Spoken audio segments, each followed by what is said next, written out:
তোমার এত অভ্যর্থনা কম কেন? আমি কই বসিব?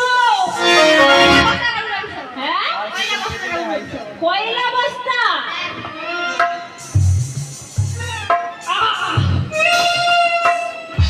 ঘর দেখো বৌঠা।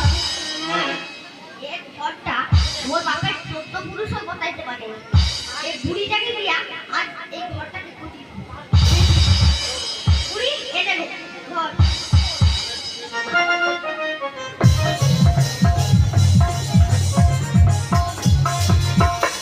ও মৌসা, কি হলো দিদি?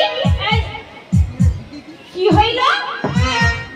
আমি কইলে মৌসা, সে বলে কিনা দিদি এই ঘরটা সেন্দা। কি সানা? হ্যাঁ, কি সানা কথা নাকি? বলো তো সেটা বাবা। হইয়া ছিদ্র হইয়াছে।